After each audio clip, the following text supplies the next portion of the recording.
பசுமை உதய நேயர்கள் அனைவருக்கும் எனது இனிய அன்பு வணக்கங்கள். இது எங்கள் வீட்டில் விதை போட்டு முளைச்ச திராட்சை கொடி. இது நல்லா நிறையா படர்ந்து வளர்ந்துருந்துச்சு. அதுலேருந்து கட்டிங்ஸ் எடுத்திருக்கேன். இப்போ கட்டிங்ஸ் மூலியமாக திராட்சை செடி எப்படி வளர்க்குறதுன்னு பார்க்க போகிறோம் அந்த வீடியோவில். அது எங்கிட்ட கிடந்த ஒரு வேஸ்ட்டு சிங்கில் கொஞ்சம் மண் நப்பி வச்சுருக்கிறேன். அடியில் அதில் ட்ரைனேஜ் ஹோல்ஸ் இருக்குது. இந்த நான் வெட்டி வச்சுருக்க கட்டிங்ஸ் எல்லாம் அதில் ஊனியிருக்கேன்.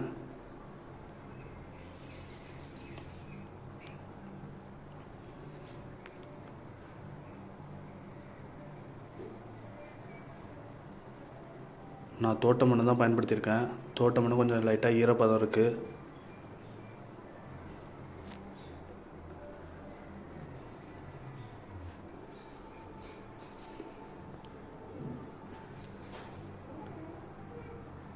கவாத்து பண்ணால் திராட்சை செடி நல்லா வளரும்னு சொல்லியிருக்காங்க.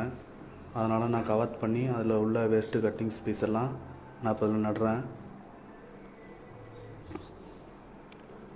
எல்லாம் நட்டதுக்கப்புறம் கொஞ்சம் தண்ணி தெளித்து விட்டு அதை ஒரு பாலித்தீன் கவர் வச்சு மூடணும். பாலித்தீன் கவர் வச்சு மூடினா தான் அந்த ப்ராசஸ் ஒர்க் அவுட் ஆகும்.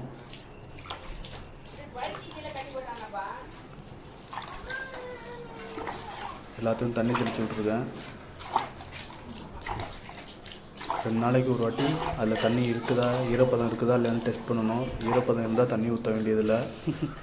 அப்படி ஈரப்பதம் இல்லைன்னா தண்ணி இது மாதிரி தெளித்து விடணும். இந்த மாதிரி கவர் வச்சு மூடிடணும். இது ஒரு வாரத்துக்கு அப்புறம் அந்த இதிலேருந்து துளிர் லேசாக வந்திருக்கு.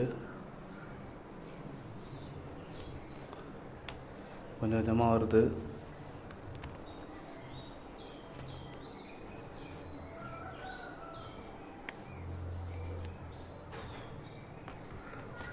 இதில் மரவட்டை ஏறி இருக்குது.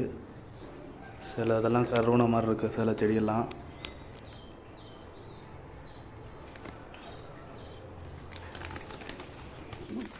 முப்பது நாள் கழித்து எடுத்த வீடியோ இது.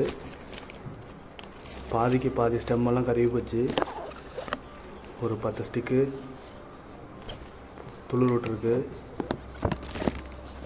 45 நாள் கழித்து நான் உங்களுக்கு வீடியோ அனுப்புகிறேன். அடுத்த வீடியோ அப்லோட் பண்ணுறேன்.